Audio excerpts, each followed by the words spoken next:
is Adam, right? So I'll speak more about it when we get to Bereshis. When we're talking about Bereshis, but I just want to mention a little bit about that. The most important part of the creation is all of us sitting here, right? Each and every one of us, right? The Bria, Klal Yisrael. That's the Bereshis. We are the Bereshis. So therefore, the Adam was created 6 days later because everything was ready, set in motion. The table was set, so to speak, right? So now we're ready to go. But why is Rosh Hashanah on the 6th day? Because in order to show the importance, the value of a human being, of the Adam, HaKadosh Baruch Hu created the world so he can shower us with his gifts, right? With his otzer. He has a tremendous treasure house that he wants to share with us. It's called being Meitiv. Vayar Elokim Kitov. Hashem he created a beautiful world, and he did not want to leave it just for himself. He wanted to share it with everyone else. That in itself is a big lesson. If we have something good, you want to share it, right? Always share your things with the rest of the Bria, because that's one of the reasons why we have it. If we have wealth, it's not just for us. It's for everybody else. That we should give an opportunity. Those who Hashem decided that this person should get this and not get this. So why shouldn't this person get this? If I have something that somebody else doesn't have, so why didn't Hashem give it to him? You know why? Because he wants me to give it to him. He wants it should come from me, should come from us. So sometimes you have people who are very wealthy, some people who are not so wealthy, and then you have poor people, because the wealthy and the should be able to share and give to, it's called tzedakah, right? So all of us have an opportunity. So HaKadosh Baruch Hu created certain people with not all the means in the world, so they could be the recipient of others. Yeah. How you will know how much Hashem put money for tzedakah when I go to shul? Okay, that's a good question. There are a lot of halachas rules about tzedakah, right? They're not very complicated, but sometimes you have to be. I don't want to get into tzedakah now, but just to answer the question, I'll give you a simple answer. I mean, not a simple answer. I'll give you when people go around collecting for shul, right? So first of all, the custom mostly is when the gabbai goes around with the pushka, so everybody sticks their hand in the pocket to get some change, right? Because usually you put change in the pushka. People do give dollar bills too, but mostly people are not prepared to give a full dollar, especially if they see people going around collecting, and they feel awkward, strange to give the guy a dime, a quarter, so they give him a dollar, so they save the dollar when somebody else goes around. And if they want to give more money to the shul, they could do it at a different time. They get it in aliyah, they mishaberach, so there you give whatever you want to give. How much should you give? Well, the question is, ask yourself, what could you afford at this time? Today, what can I afford? Today, let's say I can afford to give, if the gabbai comes around with the pushka, let's say I can afford to give a quarter, so I'm going to give a quarter, okay? I'm just giving you an example, all right? People go around collecting for all different types of things. They come from Eretz Yisrael, they come from the Europe, come all over, even from Baltimore. So I feel very strange to give them less than $1, unless we're talking about 55 or 60 people coming in. I don't have $60 on me I'm talking on average. I'm not talking about necessarily myself. The average person doesn't have that kind of money, right? So, at least not on him. So let's say, you want to give him something b'kavodik, all right? Any person who comes to you, whether you like him, you don't like him, you trust him, you don't trust him, you give him something. You can give him the least amount, but it should be respectful, okay? Whatever, like today, let's say, it depends where you are. If you're in a place like out of town, like here in Baltimore, where usually it's customary that people always give, let's say, $1 as a minimum, right?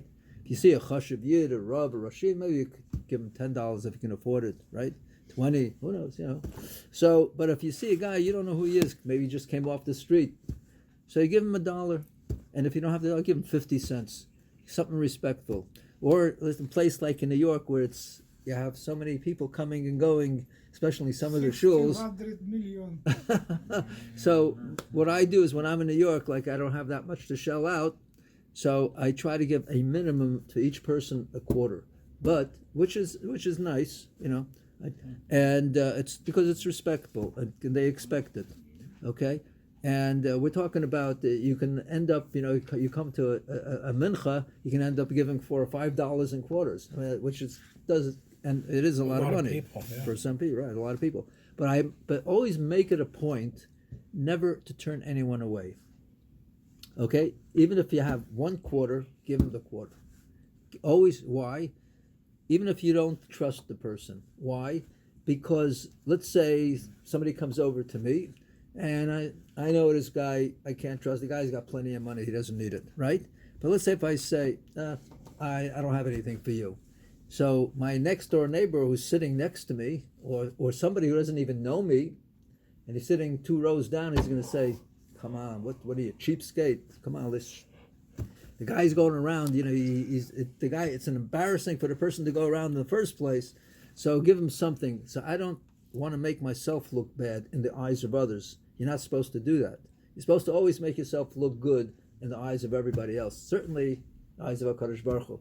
And this is a test. HaKadosh Baruch Hu sent you this person, even though he doesn't need the money.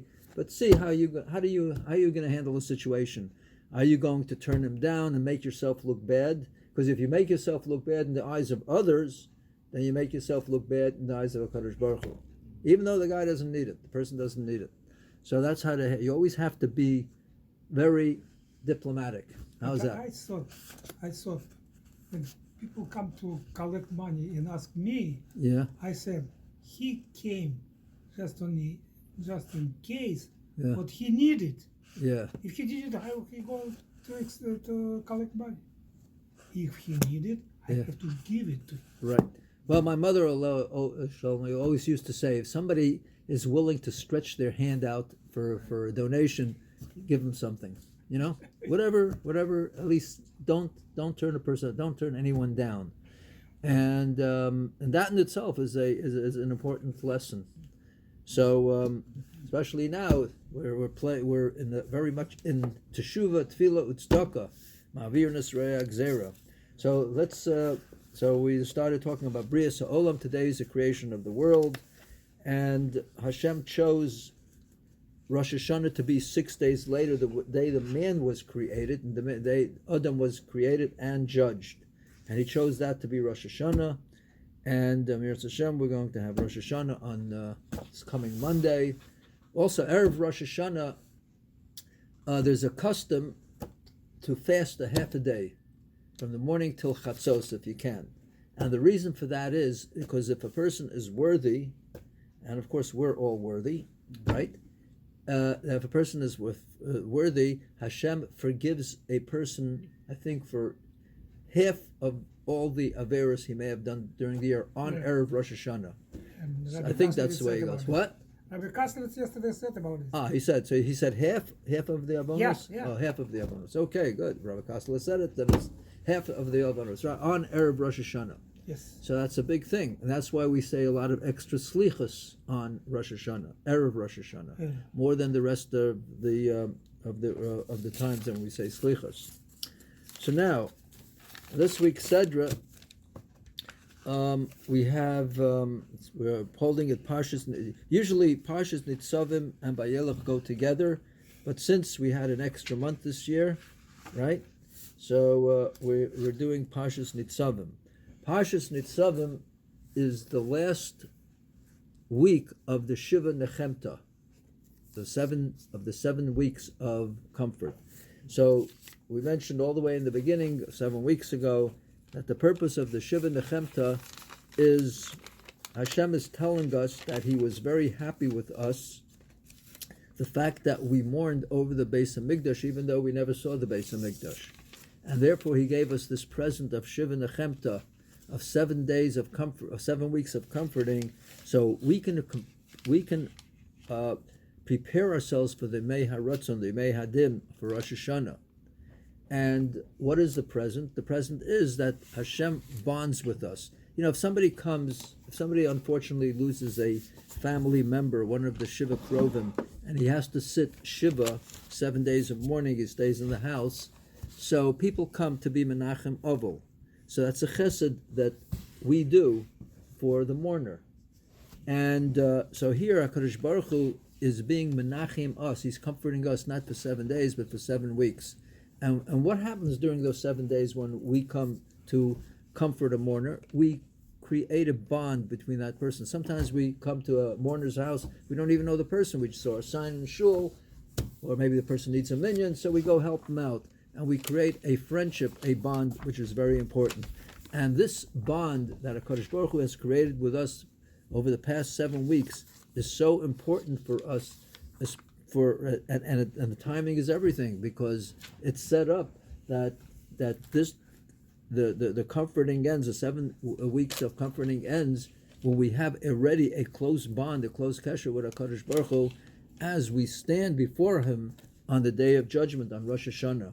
And that is why the Sedra, the Parsha of the week, that's right before Rosh Hashanah, is always Parshas Nitzavim. Why? What does Nitzavim mean?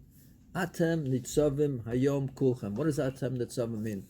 Today we are standing before Hashem today, right? Kulchem Lifnei Hashem Elokeichem. And not only with the whole Klal Yisrael, or Sheichem, Shavteichem, Zikneichem, our elders, V'shotreichem, Kol Ish Yisrael, everybody in Klal Yisrael, and that's where we're holding right now. We're all standing right before HaKadosh Baruch Hu. But we're not standing simple, we're not alone. We're standing with HaKadosh Baruch Hu. Sometimes you come to court, you stand in front of the judge, facing the judge. You know what that means, facing the judge? That's not an easy thing to do. Over here, Rosh Hashanah, because of the chesed of HaKadosh Baruch Hu, we're not facing the judge. We're with the judge. HaKadosh Baruch Hu is with us. That's completely different. You understand that? Right? You understand? Yeah. That's a tremendous madrega. And this level, this madrega, took 7 weeks to create. That was the Shiva Nechemta. And we're finishing the Shiva Nechemta to create a situation, a matzav, where we're not standing alone. Atem nitzavim hayom. We're standing with the Shekhinah. What a fantastic thing. If you got to go to court, go with the Shekhinah, And that's where we're holding. That's what it is. It's interesting to note, if you take a look at the first word in the pasuk, it begins with pasuk tes, atem nitzavim, right? So we spoke about many times the tes plays a significant role in the history of Klal Yisrael. What is the tes? What happened on tes? The ninth? The ninth of which month? Av. The 9th of Av, that's right. 9th of Av, we lost both Churban Batei Mikdashos. So now, the last week, so it starts with Atem Nitzavim. We're standing with HaKadosh Baruch Hu, right? It doesn't say here in front, right? It says Atem Nitzavim, right? You are standing, Hayom, Kulchem, Lefnei Hashem Elokeichem. All right, it says in front of Hashem, but it really means with Hashem, okay? Because we created the bond. And it begins with Pasuk Tes, to signify that the end of the Shiva Nechemta, the end of the mourning and the consolation of the Churban Beis HaMikdash is right now, in this week's Sedra. Okay? That we have gone through this period, and HaKadosh Baruch Hu is good with us, we're good with Him, and we are prepared for the Yom Hadin. And whatever happens, of course, we all want a favorable judgment, and hopefully we should all have it. We should all be Zocha B'din. But whatever happens, we know HaKadosh Baruch Hu is with us, and we must trust Him. Okay? Rabbi Yitzchak. What? Rabbi Yitzchak, I said. Yes. Yitzchak. Yeah. You're Yitzchak. Yes. This is important day Yeah. today. Today, B'rias Olam, sure. Or do you feel what this is the importance of this day? Yes, I do. How you feel? How do I feel? Because it's a good question. Because I recognize today was the creation of the world. So I was wondering, what should I do? So you know what I did? Today is Chaf Hey, right? Mm-hmm. And so I had an opportunity in the yeshiva to have the Sfardim. They have their own minyan because they say their own slichas. Yeah. And Sfardim, as you all know, duchen every day. They say Yeah. Birchos Kohanim every day. the Kohanim, they go, But right. not in Baltimore. No, in both, Yeah, of all over the course. world. Wherever you Yeah. have Kohanim, You mean in just this far. on this day? No, every day, time, every every day, Shacharit. every Shacharis and Mincha, every day they do. In Eretz Yisrael, they also do it. No, in Agudas I didn't do. No, Agudas is not Sfardim. That's Ashkenazi. Sfardim, Sfardim. That's why I'm so Right. smart, because they do. I get the two coming every day. Is Right. smart, See, okay, Sfardim, right? But So so, Kahanim. So it was very hashgachadik. I realized that they're having their own minyan and they're going to say Birchas Kohanim. So Hashem led me to them. I went to their minyan. I didn't daven there. I just came in time for Chazaras when they were repeating Shemoneh Esrei right before I was watching the Kohanim wash their hands.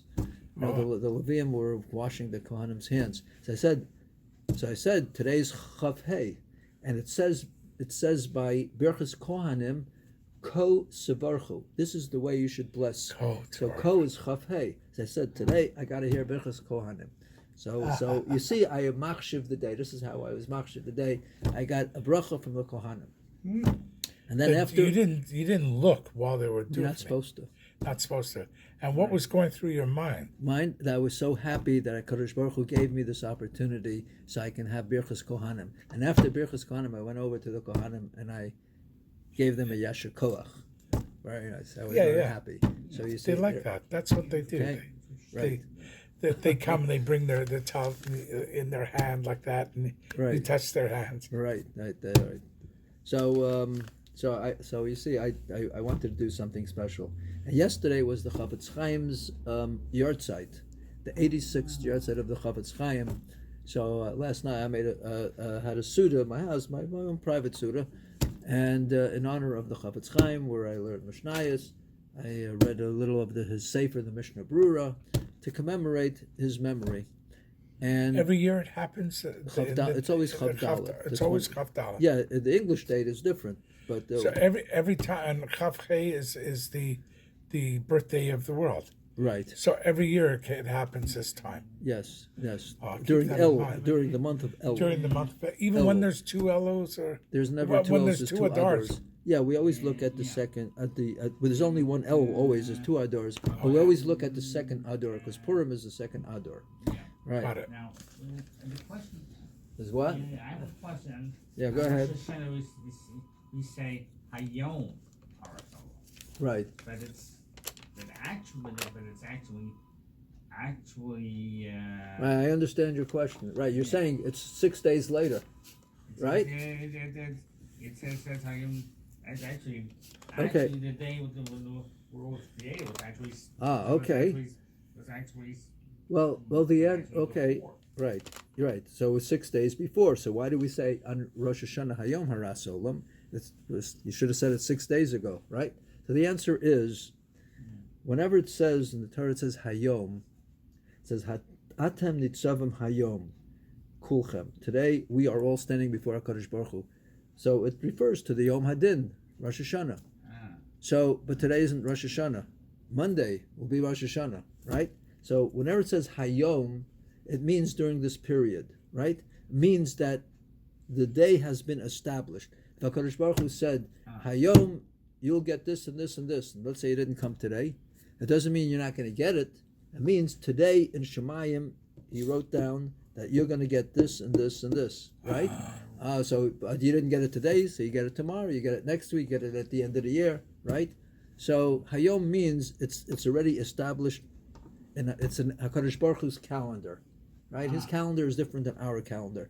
By our calendar, it says Hayom today. Well, where is it? I'm looking at my clock. No, HaKadosh Baruch Hu's calendar doesn't work that way, okay? The calendar is more truthful. Do In you fact, do you have a book what remind us every important day in our life? Yeah. Our life. I mean, not my life. Everybody's important. Your life too. Yeah, and like Do- what you said about Chofetz Chaim. Yeah. You something have a reminder. But Chofetz Chaim was your site is today. Yesterday, Chav Yesterday. Daled. Yeah. I was thinking the same thing. Oh, we is need there a a book of calendar. your? Yeah. We have actually, important dates. actually, there is. That's You what write you're them. thinking of, people, isn't it? no, people write it down. Actually, in the Yated, every week the Yated comes out. They list all the art sites of that week. Oh. So you What's can the look it up. Yated? Yated is the Yated Ne'eman, the Israeli newspaper. We don't. It's like the Modia. It's the. You never heard of the Yated? Hamodia. Hamodia. You ever heard of the Hamodia. Hamodia? They shops. Yeah. You have Yeah. this. So these we get it in the mail. We get both. So out of power. It's okay. Very, very important. See, I'm No, advertising publicly for the Hamodia and the Yated. It's very important. To No know. charge. What's it called? So right, so they list the yard site. There is books and there are sperm of yard sites that we probably I never heard of people, certain people, but it's very chashuv to look through if you look it through, So I should post that on my site. Like yeah, that's not a bad idea. They wouldn't mind, I'm sure. And it's good to know. So and also Write it down the name of the book. Oh, I have it Yeah. in here. also in the yeshiva, in the high school and the yeshiva, every day after Shachris, the high school boys, they have a whole chabur, the whole mechina, learns Chafetz Chaim. So it's called the Chafetz Chaim Chabura. So the night before, I reminded them that the Chafetz Chaim's yard site is the next day, and they should announce. I mean, it's tonight, and they should announce it during their Chabura. So they went one better. They went shopping to buy food and all kinds of things to make a special tikkun for like a suda for the Chafetz Chaim. So they put it out like on a table, and so all the boys to commemorate the yard site of the Chafetz Chaim. So that's it's a chashuv thing, and certainly Brias Ha'olam is yeah, you see. Yeah. So okay, so we should all hope that Chafetz Chaim with his Chusa Yagan Aleinu, he should be have an Aliyah Neshama. He has an Aliyah Neshama, then we too will have an Aliyah. We should also have an Aliyah. It's interesting. Maybe it says when tzaddikim pass this world, so it's a kapara for each and every one of us. So when Bnei Yisrael lost the Chafetz Chaim, was a kapara. It says Misas tzaddikim is machaper. It's a kapara for Klal Yisrael. So, and that's what we need, especially maybe that's why HaKadosh Baruch Hu chose Chav Daled to return his neshama, so we can have a kapara during Elul, for Rosh Hashanah, Yom Kippur. It's a big schus. And it's interesting to note, you would think, if the Chafetz Chaim has to leave the world, maybe you should leave it on Chav Hei. Brias Ha'olam, the creation of the world. So you see, Hashem didn't want to do it. He wanted him to have his own day. And it wouldn't look good that the day you created the world, the Chafetz Chaim should leave the world. It doesn't look too good, no? So the Chafetz Chaim says, "I'm leaving. You created the world. I'm leaving." It doesn't make any sense. So you see, It's like Moshe was born on Shabbat. They left on Shabbat. yeah, but there were different cheshbonos for that. That's Hashem is mamale. He completes the days, and there was a certain reason why in Shabbos. We'll talk about it. Maybe at the next week we'll see. But anyway, over here, the first word in this week's Sedra is the word atem, right? We spoke about Nitzavim, we're all standing, even though it says in front of Hashem, V'fnei Hashem, right? But it's with Hashem, Hashem is standing with us, right? So the word atem, if you rearrange the letters, what does atem mean? It says emes. Oh, Yeah. emes atahu rishon, right? So- Actually, our Cosmos mentioned that yesterday. That's right. Right. So, did he say anything special besides that? The fact that. All right. So let's. So what it means, Hashem. What the pasuk is telling us, Hashem is telling us, Atem nitzavim hayom. What basically we're saying is the day of truth has arrived. Right. The day of truth has arrived. You can't run away from the truth. Rosh Hashanah is coming. You cannot run away from the truth. And the important thing is we do not want to run away from the truth. We must face the truth. Because if we face the truth, then we can face anything. You understand? And and that's the best thing. Doesn't matter it's bad or good. It doesn't. The truth is true. Right. The truth is always good. Right? And if people did something that they shouldn't have done, face up to it. Do tshuva, and that avera becomes a mitzvah. Right? Turn it into a mitzvah because you did tshuva. So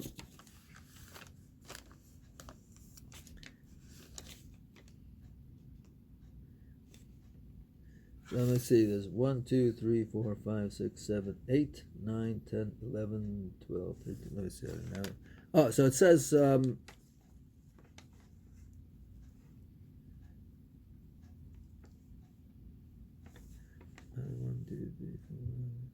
I don't know why I have this here. Oh, that's right. We say every day in Slichas the Shlosh Esrei Midos, right? Hashem, Yes. Hashem, Kel Racham V'chana, Yeah. right? So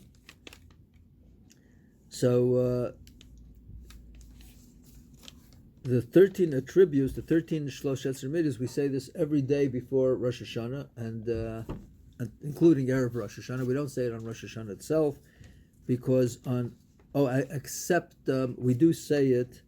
We say it on Rosh Hashanah when we take out the Sefer Torah, the Sefer Torah. We say the 13, unless it's on Shabbos. Right. The Shabbos we don't say the Shlosh Esrei Midos. Shabbos you never say. Why? Because the Shlosh Esrei Midos we don't say on a festive. We don't say it like Slichas. Slichas we don't say on Yom Tov. Why? Because Slichas is like we're sad. We're trying to want Hashem to forgive us. We want Hashem to be at Rachmim. So we're begging Hashem.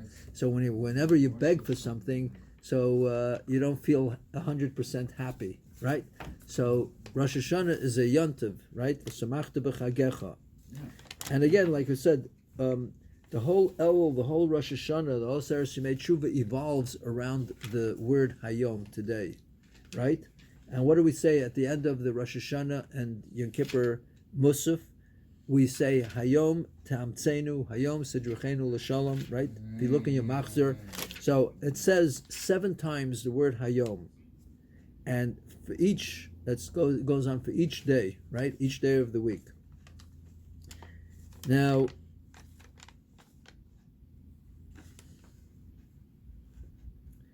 here's an interesting thing.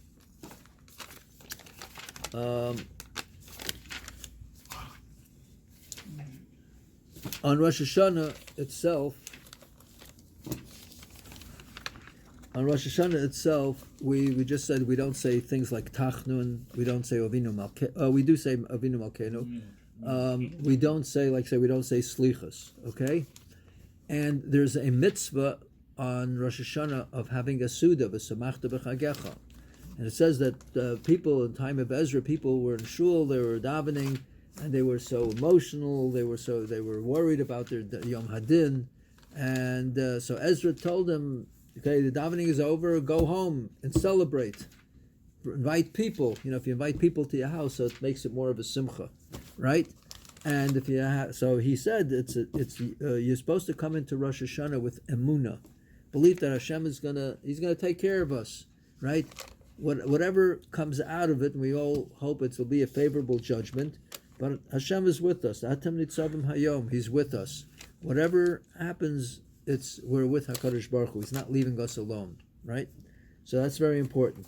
So it's a day of a samachta b'chagecha. It's a yontiv, and we should be happy. And like I said, we don't say al chet, right? Why don't we say al chet on? We say on Yom Kippur. We don't say it. Why don't we say it on Rosh Hashanah? Because when you say al chet, you're not going to be happy. Because you're going to remind. We don't want to remind ourselves of Chatam. We don't want to remind ourselves of Lashon Hara. We don't want to remind ourselves of things that we didn't do properly, right? Then it'll take away the v'samachta b'chagecha, right? We don't want. Nothing should interfere with our yontiv. Yeah, and that's not the purpose of Rosh Hashanah. Right, The Rosh Hashanah, yeah. The purpose of Rosh Hashanah is that we accept Hashem as Right. That's right. Imru lefanai b'Rosh Hashanah Malchias. Right. Right. And that in itself is that is the real purpose of Rosh Hashanah. right. It's all about Melech Malchias. Very good. The other things we do in their time, but not on Rosh Hashanah. Rosh Hashanah has its own unique purpose. Very good. Right. So it's about Melech, but the way Hashem phrases everything, He says Imru lefanai b'Rosh Hashanah Malchis. He says, I want you to say psukim of Malchis for me, so you should make me for a Melech, right? So what does that mean? Hashem is asking for our endorsement. Isn't that strange? For the King of Kings should ask for our endorsement, but that's what it's all about. That shows how close HaKadosh Baruch Hu is with us. Dirshu Hashem b'yimatzo, seek out Hashem while He may be found. Karuv Yosakarev, call for him while he's near. And HaKadosh Baruch Hu is as close as possible he can be with us during these holy days, the Yomim Noroim. So he wants our endorsement to be, he wants to be our Melech, he wants to be Melech for us so he can shower us with so many good things that he created for us in this world. But it's very interesting that in the Tefillah of Musaf, which is the main avoda of what we have on Rosh Hashanah, Yom Kippur, it's the avoda is that when the Chazan gets up to the Amud by Musaf, how does he start off? Now remember, what is a Shliach Tzibur supposed to do? He's the one that represents us in the Klal Yisrael. He's like the Kohen Gadol, right? Yeah. When the Chazan gets up there, he is the Kohen Gadol in that respect, right? So when we choose somebody to represent us, we want somebody who is a religious person. We want somebody who's a Talmud Chacham. Not only that he should have a good voice, that helps too, right? Yeah. But he should be a person who has Yira Shemayim, and a person who did a lot of good things throughout the year. So isn't it strange that when the Baal Musaf gets up and he goes to the Yom, he gets up, what does he start off with? He starts off with the words Hineni He'ani Mimas, right? What does that mean? It means I'm standing here before Hashem, and what is he saying? I'm saying I'm poor. I have no schusim. I have no mitzvahs. I'm standing right before you, empty-handed, right? So, isn't that a kind of a contradiction? We didn't when we hired this shliach tzibur to represent us as the Kohen Gadol on Rosh Hashanah and certainly also on Yom Kippur, right? We expected a pious or a religious, a Talmud Chacham, somebody who has Yira Shemayim. So how are you starting off you're telling HaKadosh Baruch Hu, I have no mitzvahs, I'm poor, I have no schusim, I'm standing before you as a complete pauper. And what does the rest of the tzibur do? They just listen, right? So the rest of the tzibur probably think, how come we hired this person to daven for us? Right? He's coming up there and he's telling HaKadosh Baruch Hu, I didn't do anything all year. I have nothing to show you. I have nothing to offer you. Right? What kind of a tefillah is that to start off Musaf? Right? And that's how we start off. We've been doing it for generations. Right? So, and he said, I'm coming up empty-handed. Right? Yeah, So, if we were to say anything so basically, else, right? It would sound like, I'm coming. Like Right. Yeah, but the point is, I'm coming empty-handed, and I've got nothing to offer. It says I got nothing to offer. So how does that make any sense? So the answer is that it makes all the sense in the world. That we have to realize, we understand whatever we do, all the tefillahs that we say throughout the year, all the mitzvahs that we do throughout the year, of course they have meaning, great meaning. And they mean not only it means to us because we perform all these mitzvahs, right? But we should know how great it is to HaKadosh Baruch Hu to see us each day, day in, day out. We put on tefillin, we are mechabe de Shabbos, we treat our friends nice, right? We have kavod abrius, we give tzedakah. We try our best to be upstanding Jewish citizens that fit for somebody who's a member of Klal Yisrael. So when we come before Rosh Hashanah, what we're saying basically is one of the things we're saying is, whatever I did, it's not